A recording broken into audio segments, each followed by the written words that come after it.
both of the leaders beside me are architects of a exponentially changing environment.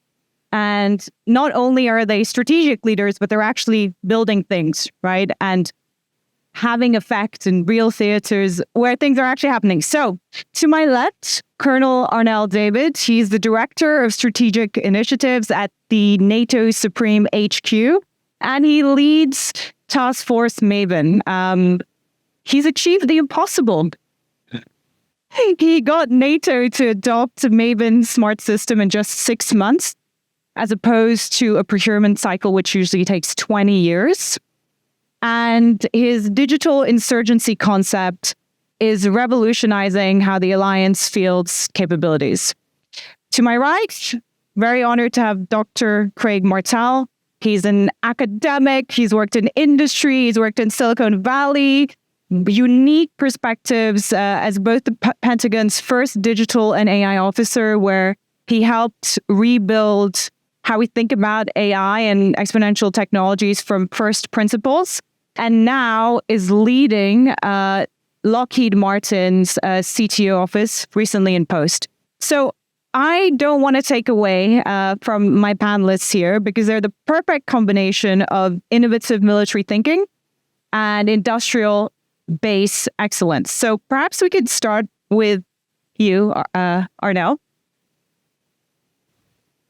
How did you do the impossible? How did you take what usually takes 20 years and distill it down to 6 months? Okay. Thank you, Nina. Happy to be here. It's an honor to be here with you. It's a great question. So the impossible, it feels like a series of miracles. If anyone's familiar with the NATO, North Atlantic Treaty Organization, NATO, the joke is like no action, talk only, nothing after 3 o'clock. Those are things you hear about NATO. Well, what I would say is like the difference we made as a small team, as a small group, is that we're absolutely ruthless in execution, and you have to be relentless. So there's no easy button here. It doesn't matter if the generals want this, the Secretary General wants that. You can't move the permafrost, which is the frozen middle between the senior leadership and the bottom. That permafrost of bureaucrats that are willing to say no, and I think many of you are nodding your heads like they exist everywhere, right? And so what I would hear all the time is like, well, NATO doesn't move this fast. You need to slow down. We don't do it this way. And I never accepted that as an answer. I would tell them that's unacceptable, because if you want to win a war, that's not how you behave. You have to take a higher degree of risk. And that's what we did. So we moved out really fast. We jumped all over people's desks, and we didn't take no for an answer. And we got this done rather rapidly. And we didn't break process. There's a lot of process and TPS cover sheets in NATO to get something done. So what we did was we didn't allow drift to happen, where we let people go through the long weekend the next week. We're like, no, do that by Friday. There's no reason not to do this right now. Do this by Friday. But there's no substitute for just being ruthless in execution. And I think it's why we got something done so fast. It's amazing. We were just speaking backstage, Craig, and you said AI is neither a panacea nor a Pandora's box. Perhaps you could elaborate what you mean by those comments. I'm fairly well known for being counter the AI hype.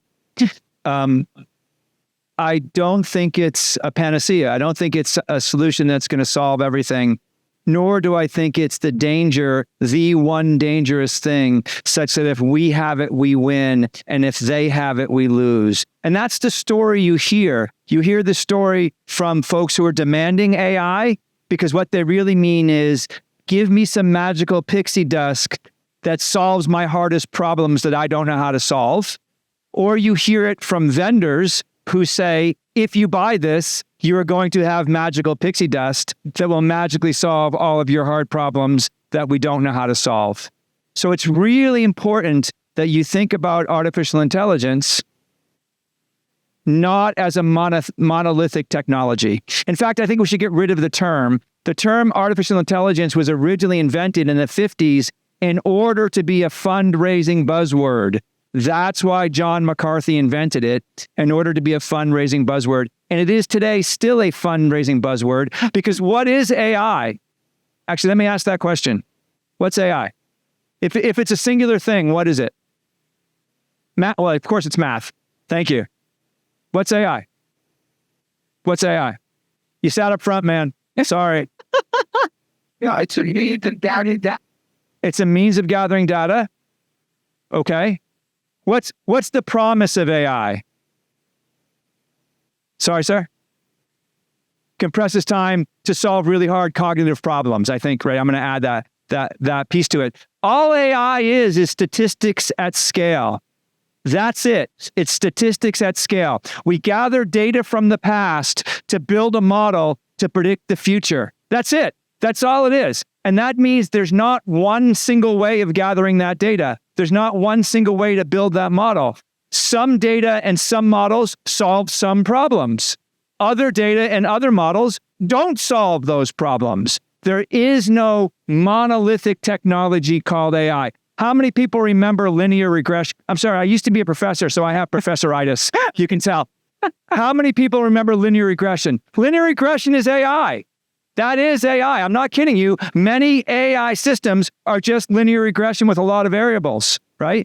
Deep learning is logistic regression, a variant of it, just billions and billions of variables. So all you're doing is gathering data from the past to build a model to predict the future. I'm sorry, Nina. I'm going to keep... I told you don't want to miss this part. So let me just add one more thing. Where can that go awry? That goes awry under two conditions. You gather the wrong data. Great, I gather a bunch of data. I sampled wrong. I looked at the wrong things. It doesn't solve my problem because it doesn't predict the future that I wanted to predict.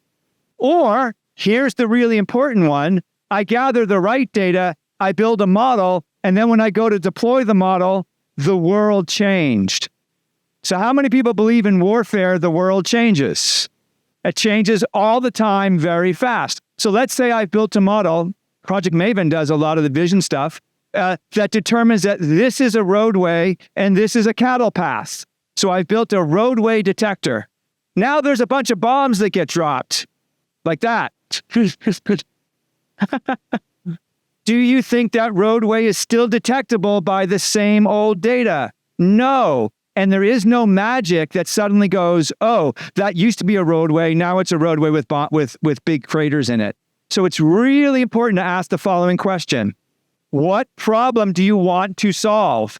What capability gap do you want to address? Not what technology should I buy that's magic. Stop asking that question and ask, what capability gap do I want to address? And then answer it by saying, what data do I need to solve the problem and what algorithms are going to work? And then try it and see if it works. So really my message is, there's no easy button. It's still hard work. Okay. Sorry, Nina. That was just the first question. No, that is terrific. First principles thinking, start with the problem. And perhaps I could ask you a little bit more about that in the context of Project Maven. How have you taken that approach? And, you know, this is where the rubber hits the road, right? We're really seeing it now in Ukraine. What can you share with the audience about that? And try to talk about it without using AI. You can say use case or statistics at scale. That's what you're allowed to say. I agree wholeheartedly with Dr. Martell. So what we're doing with the Maven Smart System that we bought from Palantir for the Alliance is, for the first time ever, we're taking all the data they have in this, on these different networks and these different systems that are decades old, and we're starting to clean that data to make them smart objects and machine readable, so we can exploit them with different AI applications on the Maven Smart System platform. So, for example, targeting is one of them. We want to prosecute 1,000 targets in an hour. That was the guidance I got from my boss, the Supreme Commander for Europe. He's like, that's the standard that we're at. He wants that for NATO. That's a problem to solve. How will we do that? We need to get the sensors linked into the Maven Smart System. So you're going to pull all that data from these different sensors. So it could be satellite type sensors. It could be, radars. We need that data. And then and things like logistics. We want to know how long does it take to move a brigade combat team across the transatlantic and then across the continent of Europe through rail or through heads, the trucks to move these tanks. We need to know how long it takes. And so these types of narrow AI applications to solve different use cases, we're starting to see that we can do this rather rapidly. And I think that's the game changer, is that for the first time, we're now fixing our data ontology, our data environment, that we can now exploit with and interrogate with different AI applications. And just echoing what Craig already said, the data is a foundational layer. How difficult was it, that you can't skip the hard work? How difficult was it, especially in the context of NATO, to actually just bring that data together? Yeah, I mean, there's a lot of haters out there. There's a lot of people that, for whatever reason, they might be peanut butter and jealous that we bought this American system versus other system. And so we have 32 allies. I work in a multinational environment. And so it's not enough to be salesmen and say, hey, we really need to use this thing. Again, you have to be very ruthless and ferocious in a way to just say, if you don't make this work, we're not going to win the next battles. Like the first battles in the next war, we're going to have, unnecessary loss. So we put, the stakes are too high. And so we make them through orders from the command to say, you will integrate these data sources, these authoritative data sources onto this primary platform for warfighting. And people say no, and then we have to, again, smash through the resistance, but it's happening. And more and more people start, seeing is believing, because like I said, we're not salesmen, we're warfighters. So once you start popping it up and you're not using PowerPoint to fight the war, you're like, what? You actually have systems now and sensors integrated for a common operational picture to understand how we can see ourselves so we don't shoot at each other. We can see what we think the enemy's at. That's really helpful if you're going to fight a war. And so seeing is believing. Yeah. And I think that's the change that's started, to start to change the mindset. Because the one thing, you can buy an expensive technology, but if the mindset and culture is not right in your organization, then you're just wasting your money. And so you have to kind of also change culture and behavior, which is arguably the hardest part. Can I just comment on that? Please. Colonel, I just want to echo what you said there, that you got everybody to put the data in the right format in the right place. And that's what makes the magic happen. It's not that you went and bought some app or some foundation model or some magic in a box. You did the hard work of putting the data where the data needs to be. And I think that's extremely impressive to be thinking that way. Both of you have talked about the human AI teaming models. What do you mean by that? And perhaps I could start with you first. Yeah. So I think the right way to think about how these statistical methods, I'm trying really hard not to say AI because I think it's a terrible term, but I think it's, even though my whole career has been in AI, I think the right way to think about these statistical methods is they're statistical, which means they're guaranteed to be sometimes wrong. Okay, so let's talk about a classic human-machine teaming that you do all the time. How many people have adaptive cruise control? Okay, a lot of you have adaptive cruise control. And you turn it on, and it's a game changer to not have to worry about the car in front of you. That's really nice. That's the machine doing its job for you. How many people, for sometimes it gets it wrong. It gets a little too close to the car in front of you. That's the human-machine teaming. What do you do when the system gets it wrong? Because it's guaranteed to be sometimes wrong, right? What you do is override the system. You give it some input. You put on the brake, you turn the steering wheel. In a car I used to have, the adaptive cruise was awesome, but the lane keep assist was terrible. And so I would have to intercede with the lane keep assist all the time, but I didn't have to with the adaptive cruise. So human-machine teaming really is the right way to think about these statistical tools because they're guaranteed to be sometimes wrong. So I've seen Project Maven in action, and the system will make some determination, and that determination might be 60% correct. Well, it got to that 60% solution way faster than a human could. And then a human uses their cognitive load to look at that and then correct the system. Well, no, it got it right that time. Oh, that's one of the 40%. Here's the right answer. And then that gets fed into another system, which does another judgment. And then there's another soldier on the other end who's an expert at this job who corrects the system. That human-machine teaming gets you to the right answer where neither of them by themselves would. Now, the humans would probably get you there, but slower. And the machine probably wouldn't get you enough times to a right answer. And I would love to hear your opinion on that. I mean, it's not much more to add on that. Just that I would just say that there's always a human in the loop with everything we're doing, and that the machine and this teaming concept, it's just helping us think smarter, make better decisions, make it faster. And so this human machine concept, it's something that, I mean, it translates to commercial sector too. I mean, why would you not want to do something faster if you can? So if you can get the data right, it's informing you to make a decision. It has a confidence level. You make a decision. You still have the art of making a decision as the human. So, and it's probably the case that the machine alone is not going to get it right enough, right? That you need the human to actually guide the machine. And that's the right way, I think, to think about these tools is that they're being guided by the humans that are using them. So thinking better, thinking faster, the human-machine loop, obviously this raises the spectrum and underlies this entire event of strategic competition.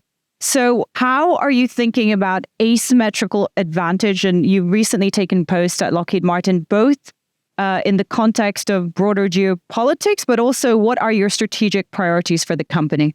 Yeah, that's a great question. I'm a little bit new. I've only been the CTO for 3 months, so I am not going to speak with authority about what I think our strategic priorities should be. Next year, I'll have a stronger opinion. But I will tell you what I think my job is.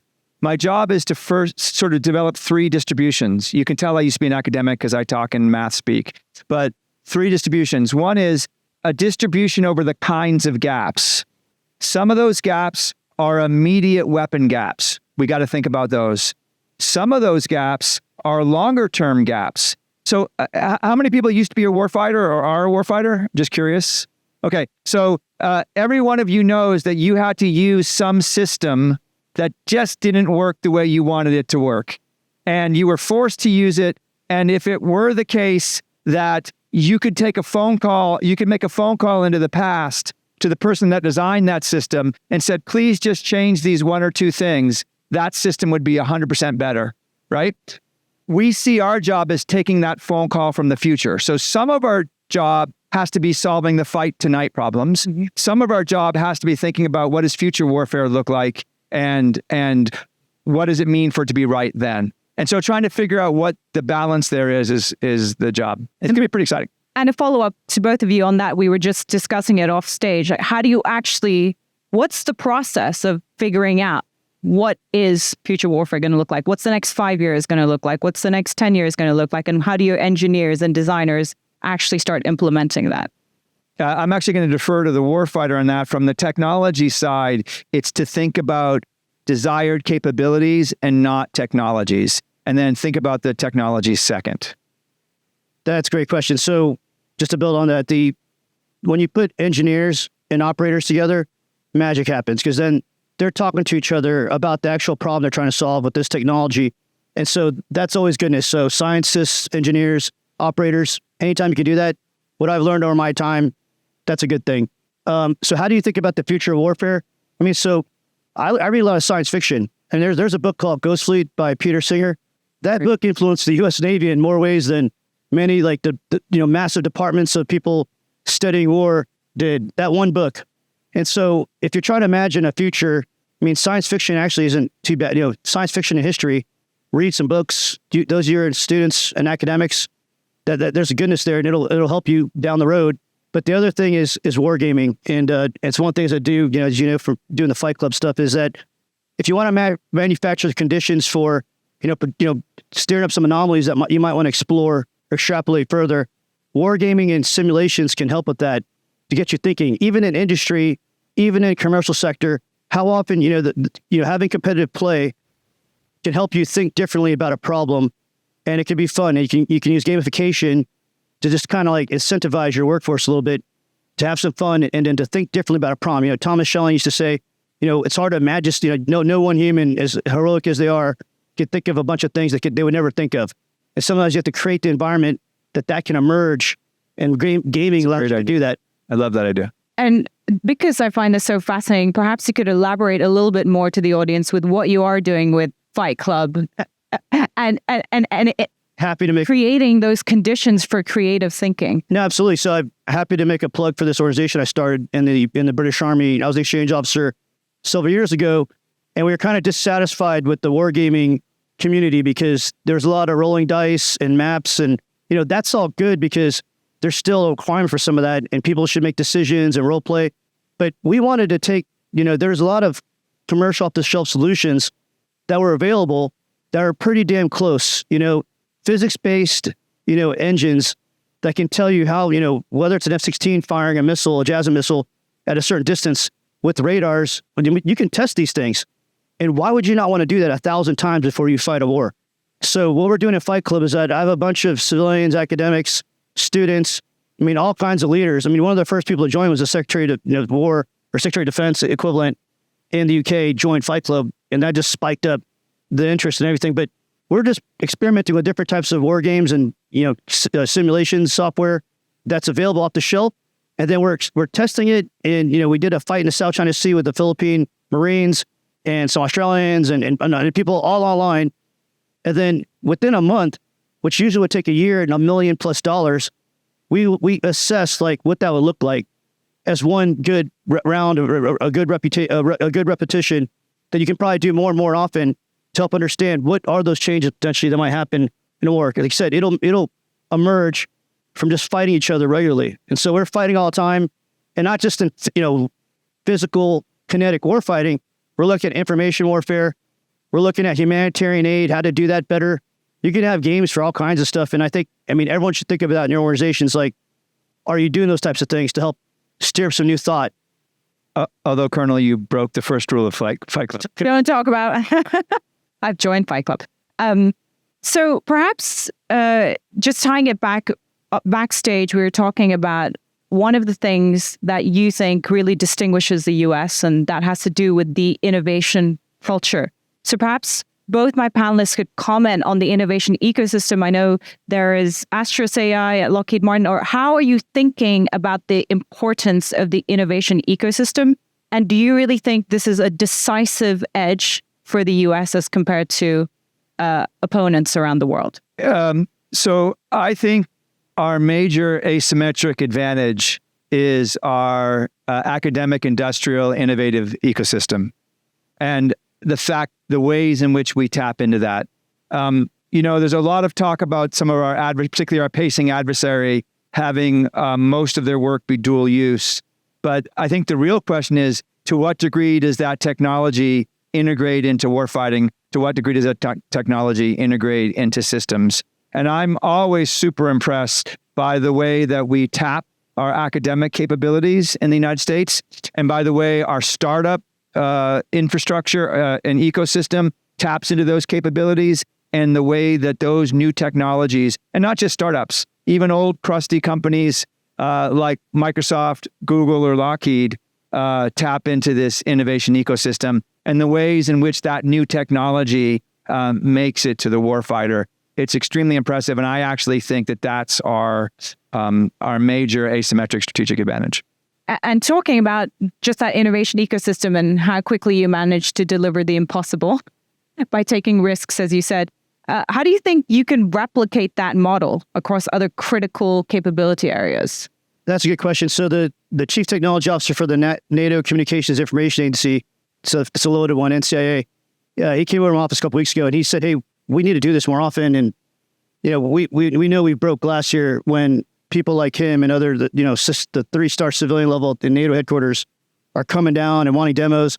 And so they're trying to figure it out, and we need to do this more often. So what we're going to do next is we're going to take, I don't think it's like a 100-person problem. I think you pick 10 to 12 people to understand the acquisition process. And I did this. So you heard, General Mike Murray get his award for the Futures Command. I was a lieutenant colonel, the nucleus for the planning with my friend over here, Colonel Paul Norwood, 2015, 2016. We were blueprinting that command. It was a small group of us that had the right amount of skills and understanding of acquisitions or, innovation and how to build a command and re-blueprint and break up the army. And so we're looking at NATO. How do we do that? You can't do a massive reform and just be so disruptive that we paralyze the alliance to not act. So you have to refine on the margins and find ways to do things like an OTA, and there are ways. I mean, NATO has enough policy, and we did an urgent requirement to buy this. There are ways to do it. So we're looking and studying what can you do to go faster. And the one thing that we're doing right now that's been a success is this task force. I mean, I only have 7 people on my books that belong to task force, but I feel like there's like 100 people working for me because out of nowhere, people are showing up with this revolution, this insurgency to say, I want to work for you. And it's not working for me per se. They believe in the idea of change. They're tired of the status quo and they want to plug in and help. So I have a load of people. I'm like, what can you do? Like, I'm good at social media. Excellent. Can you beef up our social media?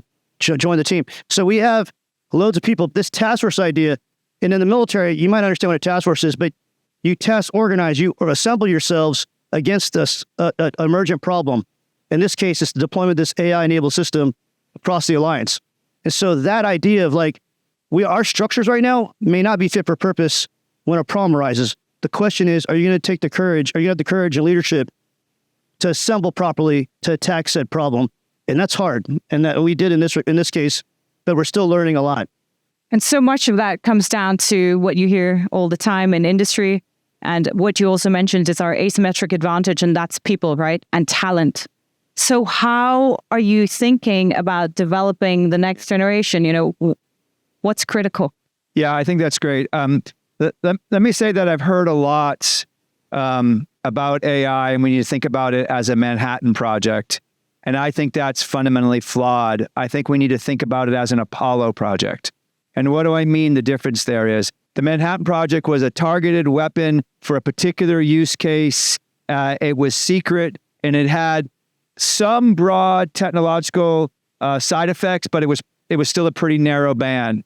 The Apollo project was a whole of society project that included massive funding for science and technology across educational systems, across high schools and across universities. That's the kind of energy I believe we need to put back in. My mother, who's long retired now, has a PhD in math, but her bachelor's in math was paid for by the Apollo project. And what did she have to pay back? So she got a scholarship. What did she have to pay back? She had to do 2 years at a contractor. She didn't even have to do 2 years in the government. She just had to do 2 years in a contractor that was working on space technology. This is the kind of broad investment I think we need to make. We at Lockheed think about it all the time this way. We have code quests. We have AI quests. We have cyber quests. The side effect of those is we get high school interns. Think about it. You're a high schooler and you intern at Lockheed Martin. Well, that's going to help you go to college, I promise. And then when you're in college, you intern for Lockheed Martin, and then we hire you. These sorts of investments early are exactly the right kind of investments to get to people who need to have the right skills to be able to build what the future is going to look like. Yeah, and I loved how you referenced that almost all society mobilization. You're an engineer, so we have the brightest generation of engineers. How do we make them want to work for something beyond just building a food delivery app? For 5 AI friends. Part of the problem there is the food delivery app pays them 4 times the amount of money than the defense industry can. Correct. So we have to think about ways to solve that. And it's not just finance. It's one of the things that I want the CTO at Lockheed to think about is how do we make the work we're doing the coolest? Because what engineers want even more than money, because they're always going to make enough money, what they want more than money is that I'm working on the coolest thing. Mission. I'm working on, mission, yes, but also the coolest technology. Right. Right. And so some people are very mission driven, but engineers on the whole are cool technology driven. Yeah. And they'll take that over money. So part of what we have to do is just show that the technology that's necessary for the mission is some of the hardest and coolest and most exciting technology on the planet. That's why several engineers are refusing billion-dollar pay packages to jump ship, right? In Silicon Valley. I don't think it was $1 billion. I think it was 400 million. Okay. Right. Yeah. Okay. Going back to future warfare, Colonel, your concept of prototype warfare could revolutionize how we think about field capabilities. Could you elaborate a little bit more on that? Yeah, I was listening to General Thurgood earlier. He was kind of stealing the thunder there. He was talking about prototyping more often.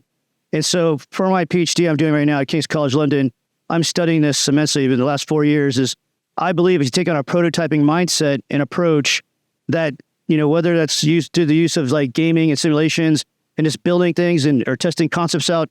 I mean, if you look back to in history, we used to do this a lot more often and we had a higher degree of risk. With the Corona satellite. It's all declassified several years ago, but we wouldn't put a man on the moon if we weren't firing rockets and taking risk and prototyping them and then taking the data from the telemetry and learning to improve those rockets. I mean, Elon Musk is there right now and he's just firing them. And he doesn't mind if they blow up. He doesn't mind if they blow up because that's the mentality you need. Yeah. You need a prototype and maybe it doesn't have to be rockets. I think I'm a strategist, so I have to think about now. I spent 12 years in special operations, but also now looking at combined arms formations moving across the European continent. And that's really hard. That's complex warfare. So I don't believe our plans are going to survive contact with the enemy. That's an old saying from von Moltke the Elder, is that no plan survives contact. Great. And I still believe that. So what do you need? Prototypes of plans. And the systems we have now can help us think through different options so that you're like a quarterback. You're like, I don't like the conditions. I'm going to do an audible. Well, right now, the theory that undergirds all of our military planning is 1950s, 60s rational choice theory. And since then, new theory has emerged in academia.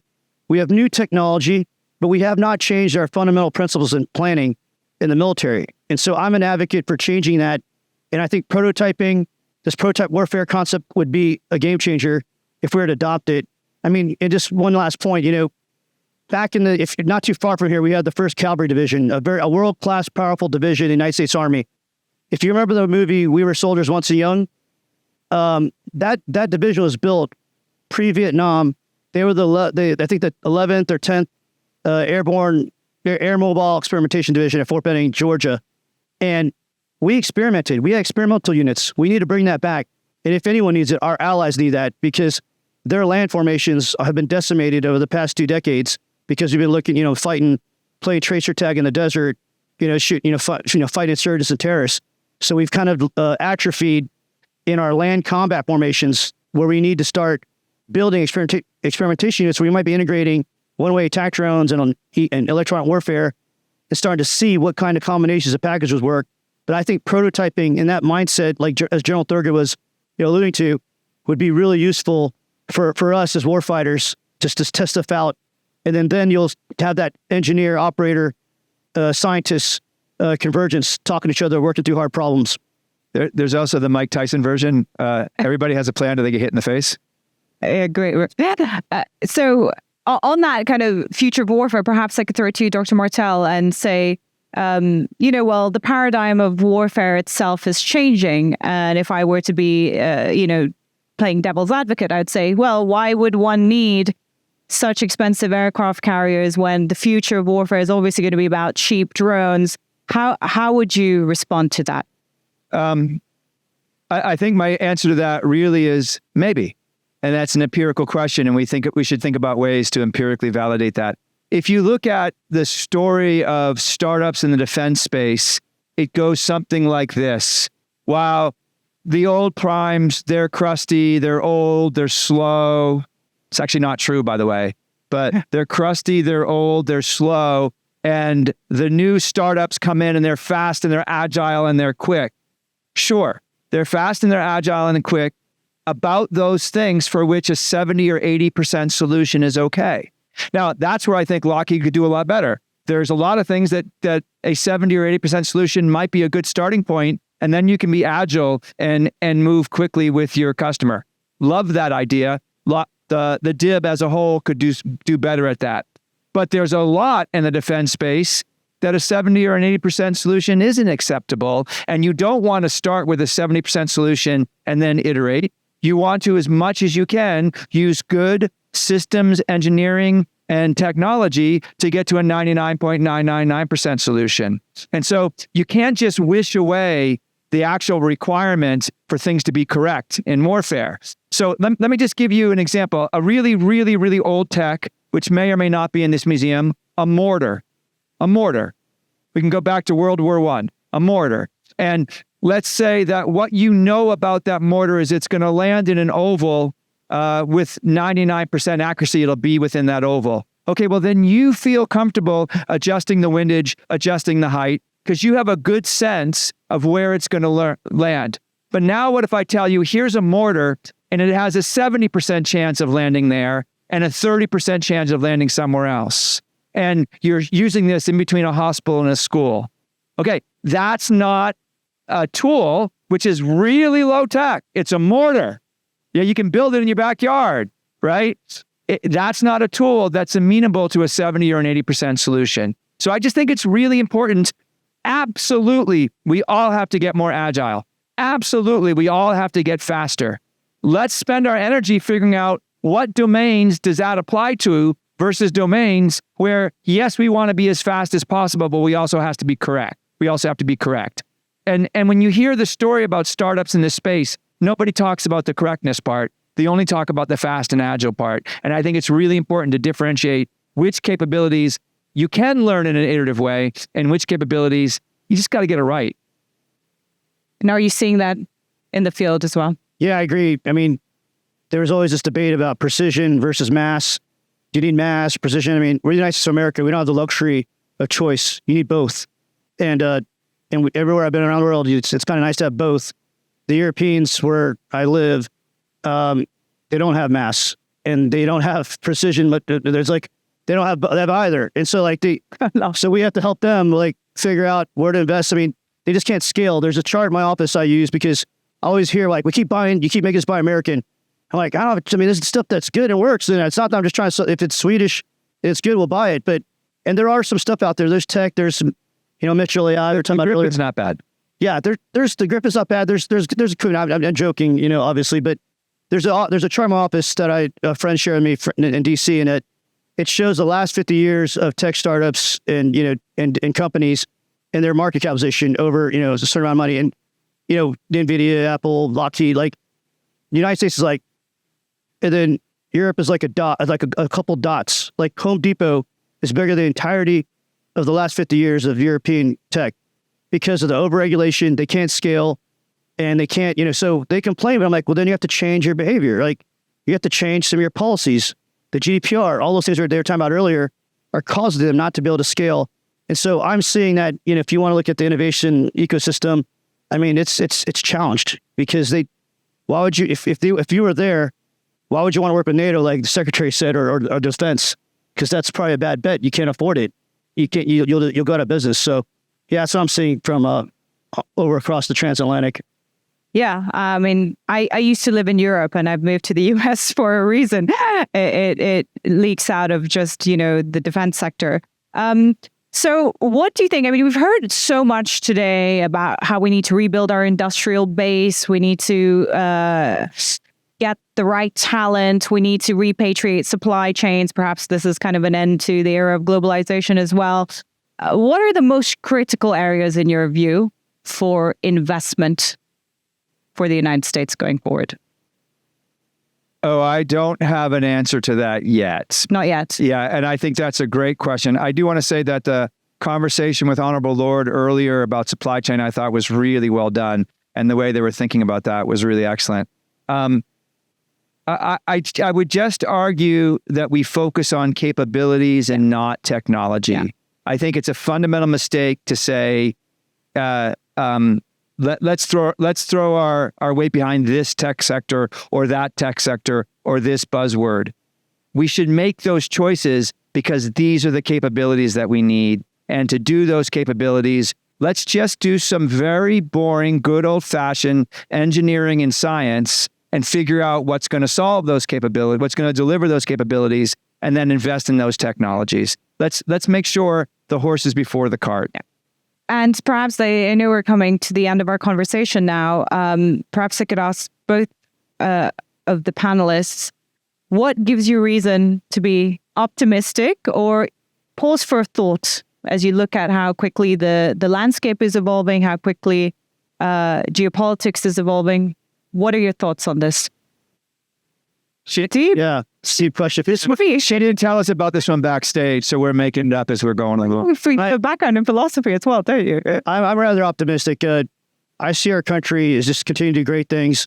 And again, this is not a political answer for me as a warfighter, is that I've been all over the world in different places, and I still am proud to wear this flag and be cut from this cloth because our nation can do things that no other nation can do. My army can do things no other army on this planet can do. And what I would offer you is that while it's very hard to work with our allies, I do it every day and it's painful at times, I won't name which countries, but some of them are very difficult, but we got to do it. And so what I would appeal to you is that our country's greatness and our strength still remains by having an alliance of partners and networks, that no adversary on this planet stands a chance against us when we're united with our allies and partners. We are 10 to 12 times more powerful by any measure, military, economic, what have you. But that means that you and industry, students, academia, we have to court our partners and we have to find a way to any points of convergence. So if there's tech startups over there you can invest in, they can't scale like I just said. So if they always come to America to scale and expand, we have to do that because we don't want to fight alone. And like I tell the Europeans, my brother and son are in the army, been to war. I don't want them paying for my sins on some future battlefield defending Europe. And so we got to get our shit together and be ready to fight so that we don't have to fight, because that's the only way deterrence works. And so working with our allies, help them out, even though it's painful, we got to do it because we need them. Thank you. Mine's a little bit more boring. I think we need acquisition reform first and foremost. And the reason I think that is we have the tech. This country delivers some of the best tech on the planet, always, always, always.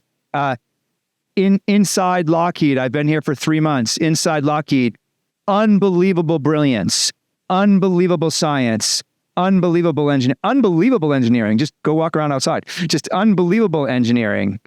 But the difficulty sometimes in getting that past the valley of death and being part of FAR section 12 versus FAR section 15, the acquisition battles often block that technology getting to the warfighter. So I would start with acquisition reform.